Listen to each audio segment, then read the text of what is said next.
Wang Lin dengan tenang melihat segalanya. Hatinya tidak bergoyang, dan tidak ada sukacita atau kesedihan saat dia menyaksikan. Di dalam aula leluhur, wajah kedua gadis itu dipenuhi dengan kepanikan dan ketidakberdayaan. Tubuh adik perempuan itu bergetar dan dia memegangi kakaknya dengan erat. Seolah ini adalah satu-satunya cara baginya untuk merasakan sedikit rasa aman. Kakak, aku takut, aku takut. Suara gadis itu bergetar. Dia menempel pakaian kakaknya begitu keras. Sambil memegang adik perempuannya, wajah Yao Bingyun tidak memiliki jejak darah tersisa dan ketakutan di matanya telah mencapai batas. Dia memiliki perasaan yang samar-samar bahwa apa yang menanti mereka akan lebih menakutkan daripada hidup dan mati. Seorang lelaki tua duduk di depan kedua gadis itu. Dia mengenakan jubah merah darah dan alis matanya dan rambut keduanya merah. Dia tampak sangat tua, dan saat dia membuka matanya, sebuah cahaya tak berwujud keluar. Sebagai anggota keluarga Yaoku, agar keluarga Yaoku memiliki generasi kemuliaan, kalian berdua akan menjadi jiwa harta. Saat pria tua itu berbicara, dia mengangkat tangannya dan mengulurkan tangan. Retak 3 kaki panjang muncul di hadapannya dan angin dingin bertiup. Kemudian sinar kuno perlahan terbang keluar. Sinat minyak mengeluarkan api biru yang perlahan menyala. Itu tidak mengeluarkan panas dan sebaliknya dingin yang tak terbayangkan. Lampu minyak ini perlahan melayang dan datang di antara dua gadis itu dan pria tua itu. Nyala api segera mulai berkedip-kedip dengan intens dan bunga api ditembakkan ke arah kedua gadis itu. Ini adalah harta keluarga Yao. Sejak penciptaan alam surgawi, itu tidak pernah padam. Ini adalah simbol kehidupan. Namun 500 tahun yang lalu,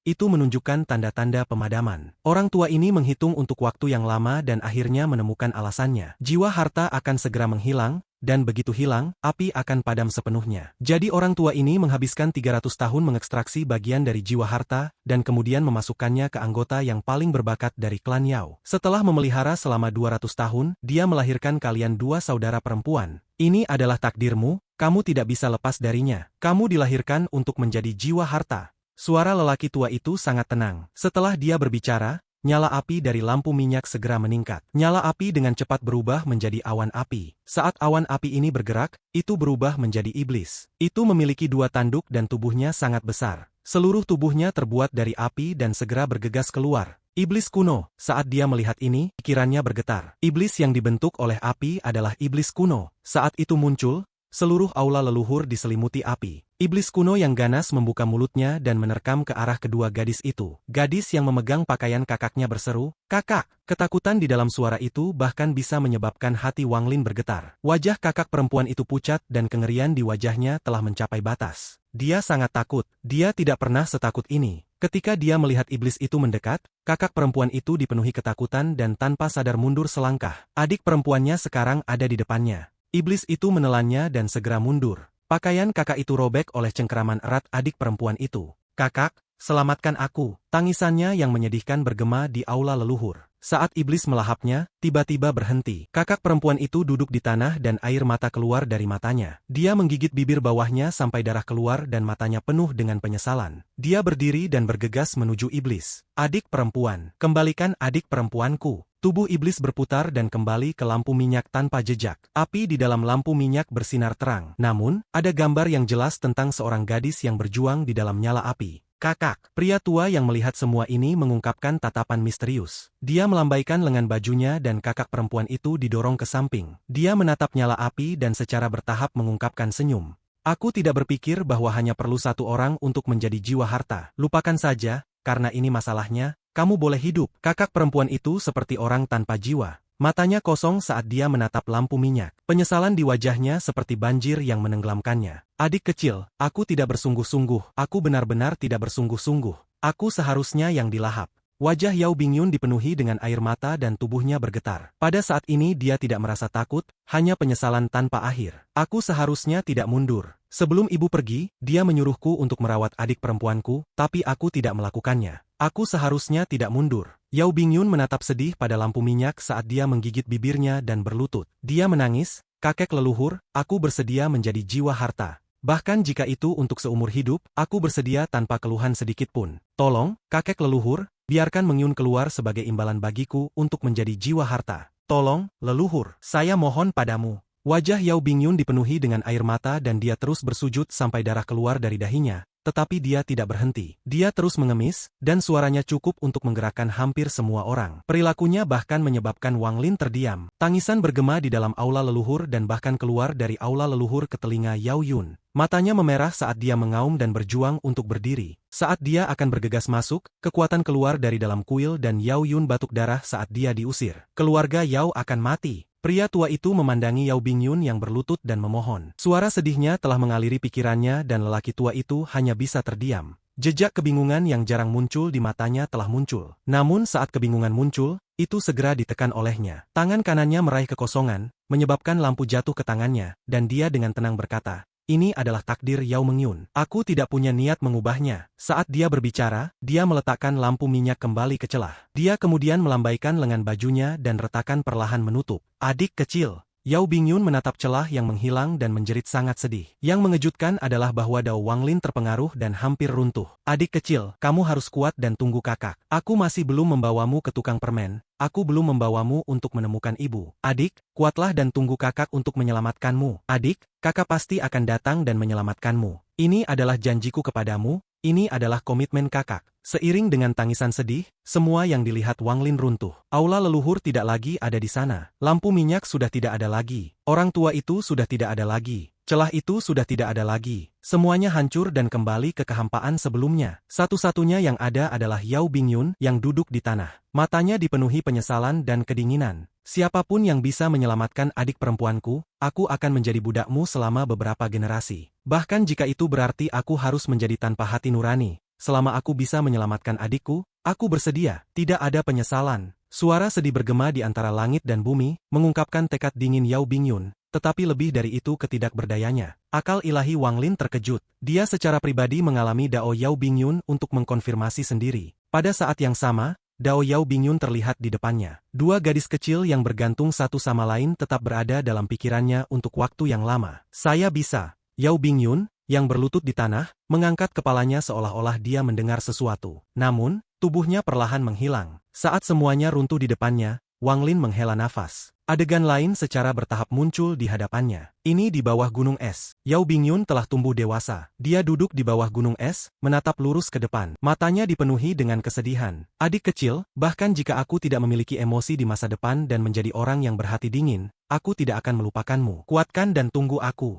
Air mata mengalir dari mata Yao Bingyun, tetapi dia tidak menyeka mereka. Sebagai gantinya, dia menutup matanya dan mulai menumbuhkan mantra surgawi terlarang keluarga Yao, taktik segel jiwa. Metode kultivasi ini memotong semua emosi dan memotong segalanya. Begitu seseorang mencapai penyelesaian, mereka menjadi sangat dingin. Kultivasi ini adalah Dao yang kejam, menggunakan hati yang dipenuhi dengan cinta untuk menumbuhkan Dao yang kejam. Wang Lin menghela nafas. Dia telah sepenuhnya melihat hati Dao Yao Bingyun. Hati Dao-nya adalah saudara perempuannya dan domain kekuasaannya adalah kekejaman, alih-alih Dao kemuliaan leluhur keluarga Yao-nya. Sosok Wang Lin muncul di sebelah Yao Bingyun. Dia menatap Yao Bingyun dan menggelengkan kepalanya. "Lupakan saja, aku bisa menghancurkan hati Dao-nya." Tapi, Wang Lin melirik Yao Bingyun dan kemudian menghilang. Di puncak Heng Yun, Wang Lin membuka matanya. Dia mengangkat tangan kanannya dan menghela nafas. "Kamu mengejarku, tetapi juga membantuku menerobos. Karma di antara kita sudah lengkap." Wang Lin melambaikan tangannya dan semua segel pada Yao Bingyun menghilang. Kemudian tubuhnya terbang ke langit.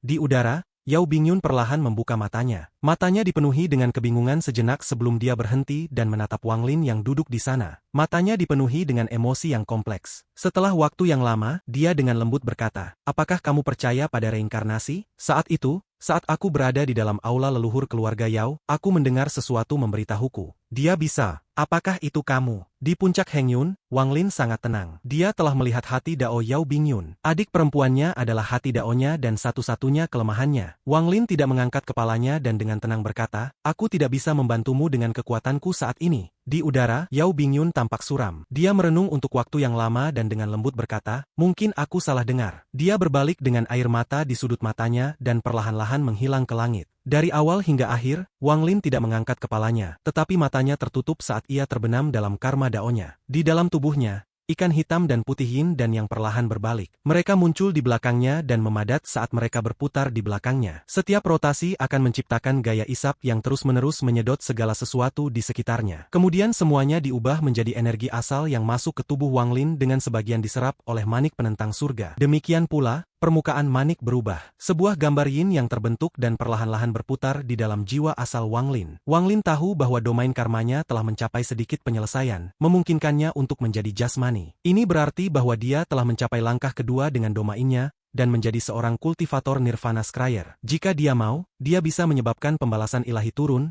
dan begitu itu berlalu, dia akan mencapai tahap awal Nirvana Scryer. Langkah kedua kultivasi termasuk Nirvana Scryer, Nirvana Cleanser, dan Nirvana Shatterer. Itu semua memiliki kata Nirvana. Berdasarkan apa yang aku lihat dari langkah ketiga, hanya dengan mendapatkan pemahaman lengkap tentang Nirvana dan menguasai hukum-hukumnya, akhirnya aku bisa mencapai langkah ketiga. Langit tidak terbatas dan Dao tidak terbatas. Apakah jalan Dao hanya memiliki 3 langkah?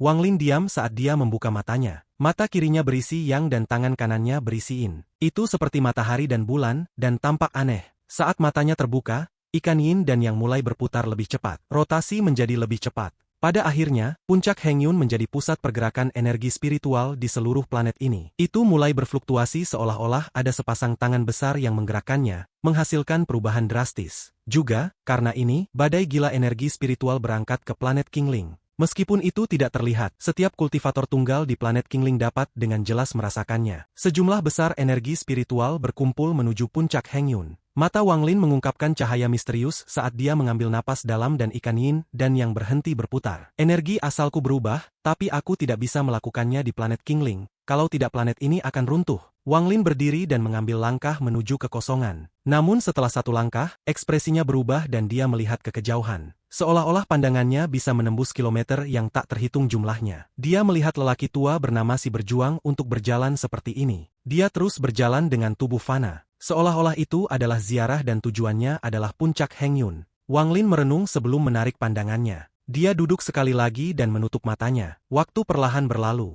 Dalam sekejap mata, setengah bulan berlalu. Selama setengah bulan ini, Wang Lin tetap tidak bergerak. Adapun pria tua bernama Si, dia mulai berjalan lebih cepat. Awalnya, dengan tubuh fana, tidak mungkin baginya untuk bertahan. Namun setiap kali dia kelelahan, dia akan merasakan siklus energi panas melalui tubuhnya, menyebabkan semua kelelahannya menghilang dan mengisinya dengan energi. Sama seperti ini, dia tiba di bawah puncak Hengyun setelah setengah bulan. Pria tua itu memandang ke puncak. Setelah mengambil napas dalam, dia mengungkapkan tatapan tegas dan berjalan menaiki gunung. Dia naik langkah demi langkah. Meskipun lututnya pecah dan darah mengalir keluar, dia naik tanpa jeda ke atas. Dalam hatinya, ada keyakinan yang mendukungnya untuk terus bergerak maju. Aku pikir aku mengerti segalanya tentang hubungan manusia dan mendapatkan pencerahan di dunia akademis. Aku memberi diriku tugas membudayakan dunia. Namun di tahun-tahun senjaku, aku tiba-tiba mendapatkan pencerahan. Aku seekor ikan di dalam air. Pria tua bernama wajah Si itu dipenuhi dengan kepahitan, tetapi matanya menjadi lebih cerah. Manusia adalah ikan, surga adalah air, Dao adalah jaring, dan jaring adalah penciptanya.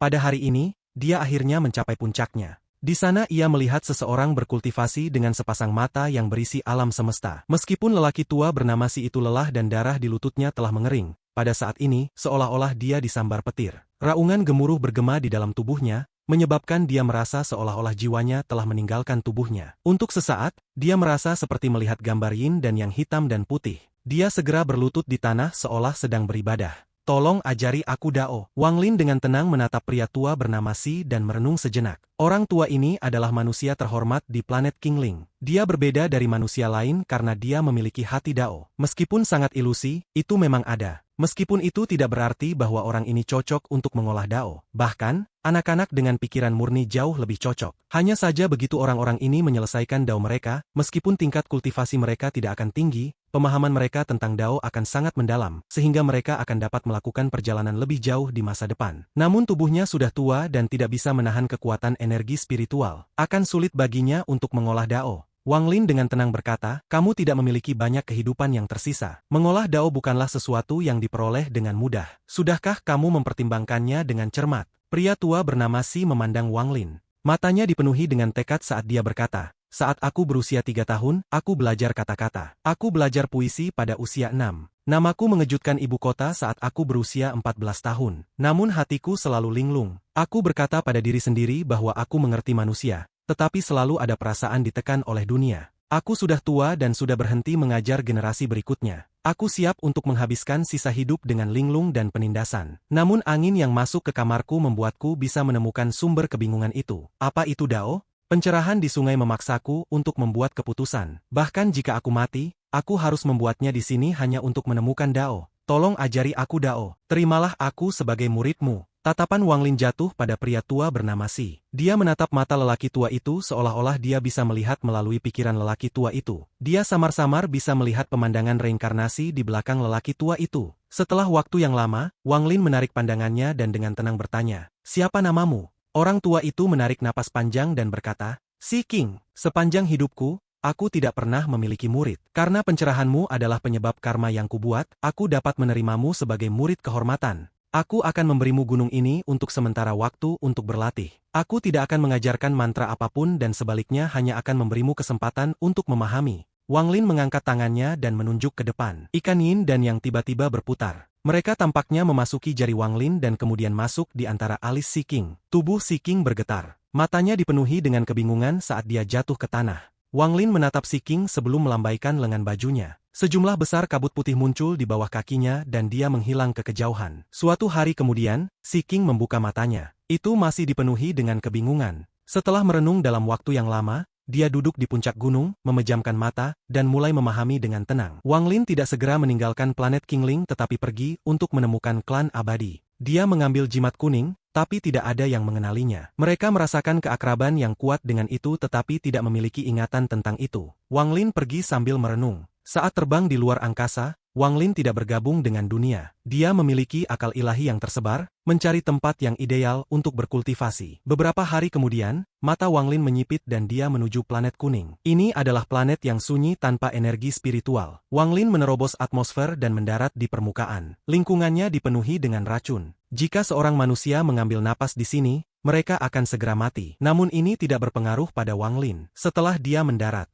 dia menunjuk ke tanah dan tanah perlahan naik. Sesaat kemudian, sebuah gunung muncul. Ada gua yang baru terbentuk di sisi gunung. Wang Lin pergi ke gua dan duduk. Teasan keluar dari bayangannya dan menjaganya. Cedera Teasan telah membaik. Matanya bersinar saat dia dengan hati-hati mengamati sekeliling. Setelah Wang Lin duduk, energi asal di dalam tubuhnya mulai bergerak. Kemudian ikan hitam dan putih yin dan yang muncul di belakangnya dan berputar dengan cepat, menyebabkan semua energi spiritual yang tersisa di planet terpencil ini berkumpul ke arahnya. Energi asal Wang Lin secara bertahap mulai berubah dari keadaan tidak berwarna sebagai ikan yin dan yang berputar lebih cepat. Pada akhirnya, energi asal Wang Lin telah menjadi dua warna. Itu telah menjadi gas hitam dan putih. Gas putih tetap di dalam tubuhnya dan gas hitam tetap di luar. Itu membentuk lingkaran sempurna di sekitar tubuhnya. Pada saat ini saat Wang Lin berkultivasi, ada seorang pria parubaya mengendarai awan merah, menyerbu ke arah Wang Lin. Dia memiliki cermin perunggu di tangannya dengan garis merah yang menunjukkan jalan. Pria parubaya itu terlihat agak tampan. Dia memiliki ekspresi tenang saat dia mengendarai awan merah dan bergerak sangat cepat.